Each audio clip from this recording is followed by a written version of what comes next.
Here, dankie dat ons in hierdie oggend tot U kan nader. En dankie Here dat U ook vir ons U woord gee waaruit ons kan lees. En is dit ook ons gebed vandag, Here, dat U ook deur U woord ons nader na U sal trek, sodat ons veilig by U kan wees. Ons bid dit in Jesus se naam. Amen. Ons lees vanmôre uit Markus 15. Ons gaan lees vanaf vers 21 tot en met 32. Markus 15, die soldate het iemand wat daar verbygekom het, gekommandeer om Jesus se kruis te dra. Dit was Simon van Sirene wat van buite die stad afgekom het, en hy was die pa van Alexander en Rufus. Hulle bring Jesus toe na die plek Golgotha, wat Kobbeenplek beteken, en hulle wou hom met wyn en mirre daarin gee, maar hy wou dit nie hê nie. Toe kruisig hulle hom en verdeel sy klere onder mekaar deur te loot oor wat elkeen moet kry. Dit was 9:00 die môre toe hulle hom gekruisig het, en die rede waarom hy gekruisig was op 'n bordjie aan die kruis geskrywe, die koning van die Jode. Saam met hom het hulle 2 ander rowers gekruisig, een regs en een links van hom. Die mense wat daar verbygeloop het Jesus gelaster, hulle die kop geskit en gesê, toe, jy wat die tempel afbreek en in 3 dae weer opbou, red jouself en kom van die kruis af. Net so het die priesterhoofde en die skrifgeleerdes ook spottend vir mekaar gesê, ander het hy gered, homself kan hy nie red nie. Laat die Christus, die koning van Israel, nou van die kruis afkom, sodat ons dit kan sien en dan in hom kan glo. Die 2 wat saam met hom gekruisig is, het hom ook beledig. 'n Baie belangrike ding wat ons moet onthou wanneer ons kyk na die evangelies, dis nou natuurlik die eerste 4 boeke in die Nuwe Testament, is dat dit is weergawes van die Jesus verhaal wat deur verskeie mense geskryf is in navolging van Jesus en in behoudhouing kan ons amper sê van die boodskap.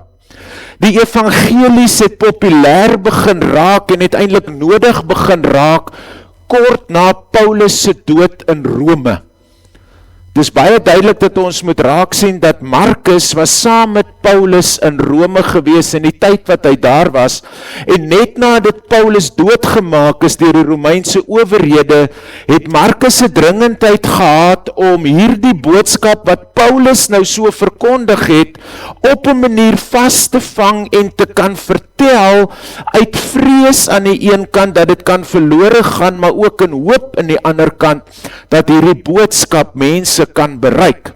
En daarom is ons die Markus evangelie lees, sal ons sien dat Markus is eintlik nie op baie fyn detail ingestel nie. Hy vertel niks van die Kersverhaal soseer nie. Hy begin sy evangelie met die evangelie van Jesus Christus, die Seun van God, begin so, en dan begin praat hy oor Johannes die Doper, dan sit hy Jesus op die toneel, en dan in hierdie 15-16 hoofstukke, ek dink is 16 hoofstukke van Jesus se lewe, skryf hy teen 'n snelle tempo, 15 hoofstukke, 16. Skryf hy teen 'n snelle tempo om hierdie boodskap oorgedra te kry. Markus was natuurlik die eerste evangelie wat geskryf is in Rome. En 'n baie belangrike ding om raak te sien is dat hy begin deur te sê, die evangelie van Jesus Christus begin so. Wanneer 'n keiser in die Romeinse tyd of die troon sou opvolg of beheer oorneem, het daar herhoude gehardloop met die woorde Evangelion, Evangelion, die nuwe keiser is hier. Evangelie beteken goeie nuus. So wanneer daar in Rome dan nou 'n krisis was met 'n wisseling van ryke, wat ons sal weet daar baie was, wanneer die keisers het die sitplek gehad wat baie gesog was, en daar nou 'n wisseling gekom het en 'n krisis in die ryk plaas sou gevind het en die nuwe ou daar gekom het, dan het hulle hierdie boodskap gegee om hoop te bring, om die mense rustig te maak, die mense kalm te hou en vir hulle te sê, hier's goeie nuus, hier's 'n keiser. Maar wat Markus ook doen is, hy plaas Jesus in direkte oppositie met die keiser, want die evangelie was om te sê, die keiser, die koning is hier, en Markus kom en hy is die eerste skrywer wat die woord evangelie in verband bring met Jesus Christus. En aan die begin van sy evangelie set hy ons eintlik op vir 'n perfekte geveg. Keiser teen Jesus, watter een is God? Want Markus skryf primêr eerste vir gelowiges in Rome. Hulle was die eerste ontvangers van die Markus evangelie. So hulle het geweet wat beteken hierdie evangelie woord. Hulle het geweet waarmee dit verband hou. Maar interessant genoeg, Markus wat so snel skryf en nie baie detail in sy evangelie sit nie, noem 2 persone. En dit kom net in die Markus evangelie voor. Die 2 seuns van Simon van Cyrene, Alexander en Rufus. Toevallig wou hy papier volmaak. Was dit soos 'n matriek opstel gewees, hy het soveel woorde nodig. So ek kan baie maal onthou, ek was gelukkig in die bevoorregte posisie, ek moes altyd my opstelle korter maak, maar wanneer ons Engelse briewe geskryf is, het jy maar die has en die haves bygesit, om die woorde totaal te lig, en dis dan nou nie regtig moeilik om hulle verkeerd te spel, so jy dan met daar baie spelfoute verloor, maar om jou brief vol te kry, beskryf jy mos wyd om iets te verduidelik, want jy het soveel woorde nodig. Maar Markus was nie met so iets besig nie. Markus was besig om iets fyn te doen, om 'n fyn boodskap te verkondig, om 'n fyn stukkie te verduidelik, deur hierdie 2 seuns te noem. Belangrik om raak te sien is, Simon van Cyrene, hulle pa, hy kom uit die stad Cyrene. Was hy toevallig daar? Nee. Goddelike beplanning, glo ons, mos vandag. Die stad Cyrene, baie mense in die antieke tyd wil Cyrene, of antieke kenners, wil Cyrene meer verbind, meer Grieks hier na Zeus se kant toe, maar eintlik was Cyrene 'n stad van ekonomiese welvaart. Die stad was ryk, danksy die uitvoer van graan, olyfolie, wyn, en veral silfium.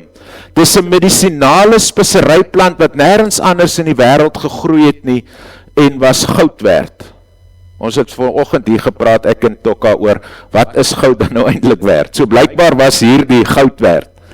Dit was 'n intellektuele sentrum, want Cyrene was wêreldwyd bekend vir sy mediese skool en filosofiese denkrigtings. Groot geeste soos Eratosthenes, 'n wetenskaplike wat die omtrek van die aarde bereken het in daai tyd, het in Cyrene gebly. So dit was nie sommer net 'n klein verbygaan dorpie nie, dit was 'n stad gewees. Maar binne in Cyrene was 'n baie sterk Joodse gemeenskap. In die eeue voor en tydens die Nuwe Testamentiese era het 'n baie groot Joodse gemeenskap in Cyrene gewoon. Baie van hulle het as pelgrims na Jerusalem gereis vir Joodse feeste, en dit verduidelik dan presies ook hoekom Simon van Cyrene in Jerusalem was toe Jesus gekruisig was. Simon van Cyrene was 'n Jood uit Cyrene wat die groot Paasfees in Jerusalem gaan bywoon. Het van elke Jood word daar verwag om van die sekere feeste by te woon in Jerusalem, en was die groot Pasga een van die wat hy nou nie mag gemis het nie. Dit sou ook gewys het op sy toewyding, dat hy bereid was om van Cyrene af te reis, om die Pasga te gaan vier in Jerusalem, maar hierdie Pasga sou lewensveranderend gewees het. Die Nuwe Testament vertel baie min oor Alexander en Rufus. Hulle word sleg in Markus 15:21 uitgedruk as Simon se seuns. Matteus en Lukas vertel ook dat Simon Jesus se kruis gedra het, maar hy noem nie die seuns se name nie. Hulle noem nie die seuns se name nie. Dit maak Markus se vermelding opvallend. Interessant genoeg, jy kan bietjie gaan nalees, hulle het in Jerusalem 'n kus gekry. waarop die kus geskryf staan, Alexander, seun van Simon. Hulle wil dit nou nie as hierdie Alexander bevestig nie, maar daar is sulke inskripsies op 'n kus gekry in Jerusalem.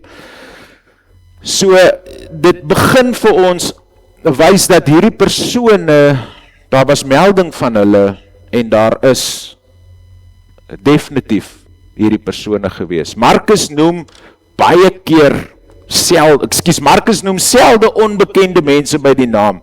Wanneer hy dit wel doen, is dit dikwels omdat sy eerste lesers weet van wie hy gepraat het. Onthou, Markus se evangelie, Paulus is min of meer hier 60 na Christus oorlede, so Markus se evangelie kom 'n rukkie later uit, eers hier die 60s uit na Paulus se dood. So dis belangrik om hier raak te sien, dat hy vir 'n groep mense skryf, wat geweet het, wie Alexander en Rufus was. Anders gaan hy nie vir hulle, oor hulle vertel het nie. Alexander en Rufus was heel waarskynlik bekende en gerespekteerde Christene, waarskynlik in die gemeente van Rome, waar Markus se evangelie die eerste keer gelees is. Markus skryf vir 'n groep mense, en hy vertel vir hulle van Simon van Sirene, maar hy sê, julle ken mos so Markus en Rufus wat daar by julle bly, wat daar by julle in die gemeente is, vra hulle pa het Jesus se kruis gedra. Wat gebeur hier? Wat gebeur hier? Gewone mense raak onderstrepers, wil ek amper sê, van die evangelie. Gewone mense word gebruik om die egtheid van die evangelie te bevestig. Alexander en Rufus, hulle pa, het hierdie Jesus van wie ek hier skryf, sy kruis gedra. Vra hulle. Iets het in hulle lewe gebeur.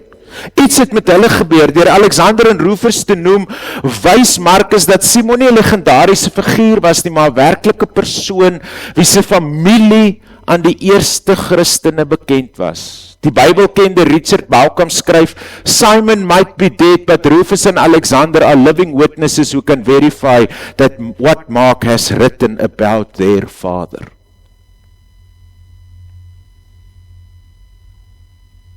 Ek skryf vir julle liewe gemeente in Rome, hierdie evangelie boodskap, maar vra sommer vir Rufus en Alexander daar by julle. Hulle ken hierdie storie. Vra vir hulle weet, want hierdie storie het op 'n manier hulle lewe geraak. In Romeine 16 vers 13 skryf Paulus, groet vir Rufus, die uitverkorene van die Here, en sy moeder, wat ook vir my 'n moeder was. Baie Bybelkenners meen dat hierdie Rufus dieselfde persoon is as Simon se seun. Paulus maak ook melding van hulle. Dit sou beteken dat Rufus 'n bekende Christen in Rome geword het. Julle kom agter, Alexander en Simon is uit die verhaal uit, wat weer die kus wat gekry is bevestig. Simon se vrou het Paulus met moederlike liefde versorg. Die hele gesin het waarskynlik Christene geword na Simon se ontmoeting met Jesus.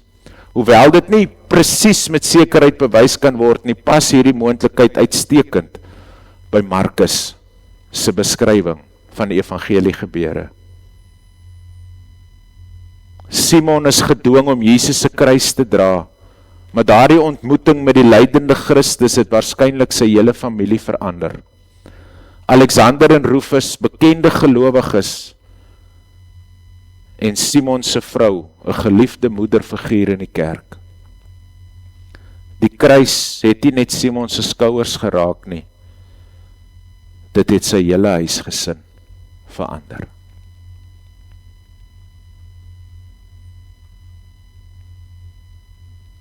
Die kruis van die Here Jesus was op 'n pa se skouers, en dit het gemaak dat sy kinders gebruik word as bevestiging dat die evangelie boodskap waar is.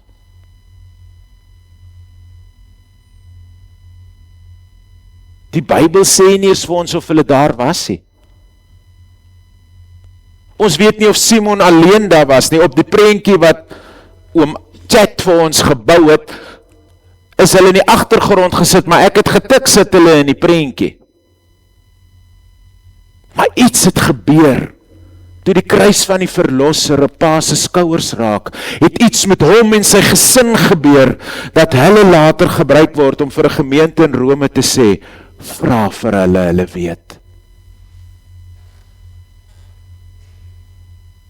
Kan so 'n brief oor jou en my geskrywe word.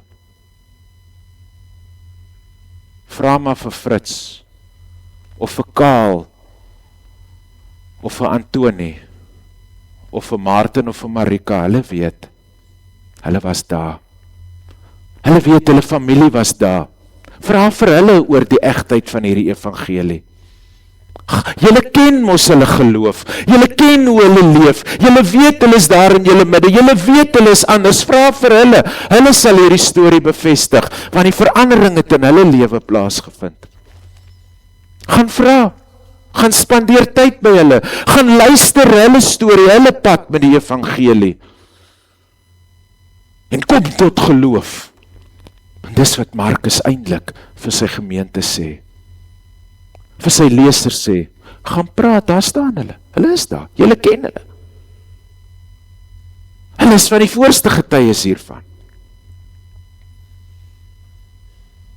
Die feit dat Alexander en Rufus genoem word, help ons verstaan dat die evangelie gegrond is in die lewe van werklike mense. Hier is getuies. Hier is karaktergetuienis. Hier is mense wat hierdeur verander is. Die kruisiging is nie net 'n mite of 'n legende nie, maar is 'n historiese gebeurtenis wat bekende families se lewe verander het. Die evangelie reeds vroeg mense uit verskillende volke en lande saamgebring. Want Simon het uit Noord-Afrika uitgekom, Sirene het hier bo in Noord-Afrika gelê. En die eerste Christene se geloof is gebou op die getuienis van mense wat die gebeure self beleef of naby daaraan gekom het. Markus se vermelding van Simon se seuns herinner ons daaraan dat hierdie gebeurtenis nie net een man se skouers geraak het nie, maar sy hele gesin verander het. En deur hulle getuienis word ons vandag nog herinner dat die evangelie nie net 'n verhaal is nie, maar die goeie nuus van God wat ingegryp het in die geskiedenis van die wêreld. Markus het presies geweet wat hy doen toe hy hierdie twee jong manne se name neerskryf. Daar word gevra, hoekom skryf Matteus en Johannes, Matteus en Lukas, nie oor Markus en Rufus nie? Twee redes, die een, hulle lesers was nie bekend aan Markus en Rufus nie. Matteus is byvoorbeeld geskryf vir die gemeente in Antiochië, Lukas en Johannes baie later geskryf. En die ander kant is, teen die tyd wat daardie evangelies geskryf is, sou Rufus ook dood gewees het, en dit nie nodig gewees het om hom te gebruik, want die mense sou hom nie geken het.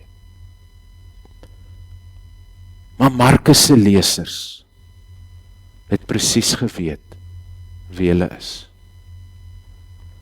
Want daai twee seuns het geleef in die stad Rome, onder die gelowiges, as lewende getuies van mense wie se lewe verander is, deur die kruis van Jesus wat hulle Pa gedra het.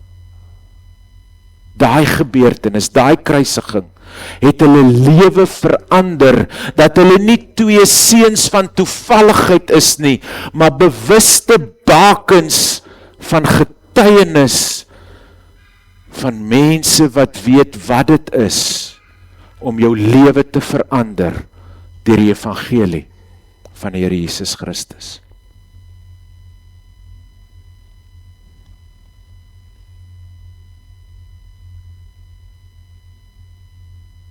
Hulle het geleef wat met hulle gebeur het.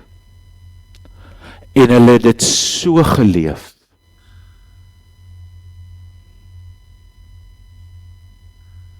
dat Markus hulle name skryf. Ek het altyd gewonder, hoekom daai twee se name daar staan.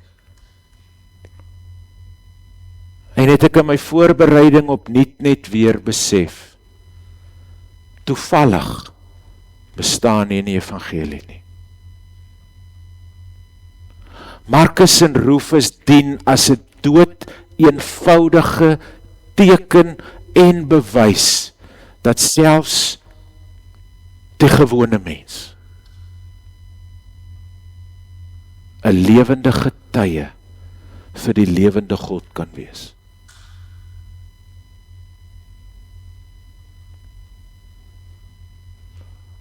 Want die evangelie het hulle verander.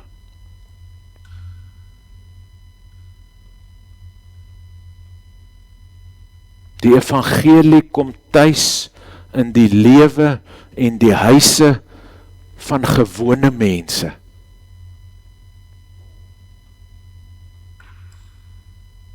Maar daar in die huise van gewone mense verander, red en verlos die lewende God.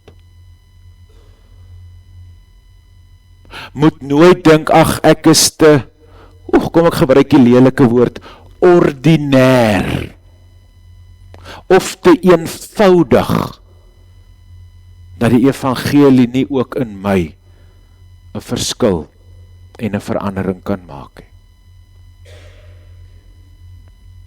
Markus en Rufus sal vir so lank die Bybel gelees word, voorbeelde wees van mense, wie se lewe gebruik is, as die onderstreping van die evangelie boodskap, soos wat ons daar die mooi woorde in ons Bybels onderstreep, het hulle lewe die evangelie onderstreep.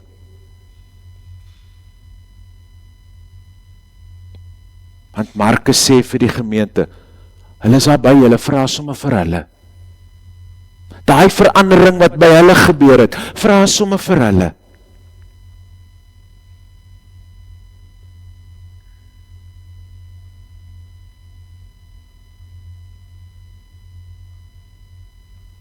So geleef in navolging van Christus, dat hulle opgeteken is in die verkondigingsboodskap van die Here Jesus Christus.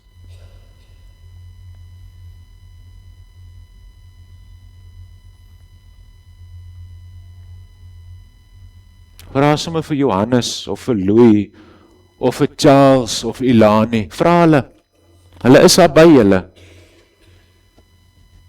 Vir Wikkie, vir Keppies, vir Jandrey. Hy het daar gespeel in die kerk. Vra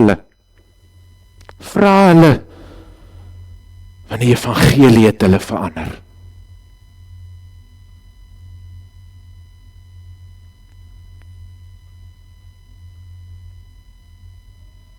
Vra vir hulle.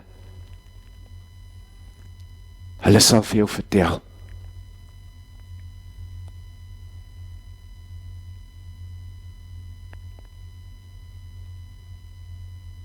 Rufus se maat Paulus versorg. Sy het hom soos 'n kind in 'n huis ontvang. Vra vir haar ook sommer.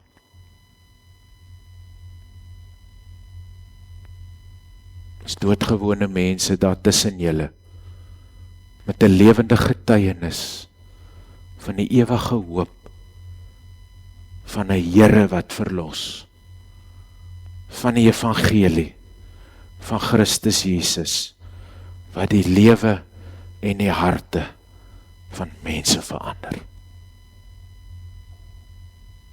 Vra vir hulle. Vra vir Kakamas.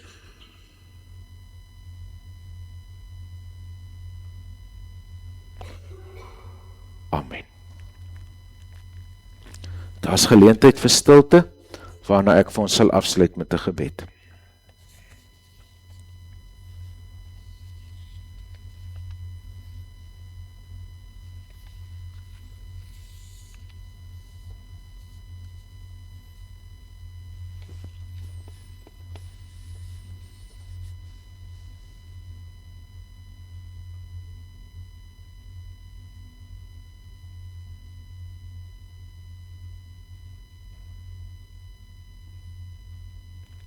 Here, mag mense ook vir ons kom vra na u evangelie verhaal.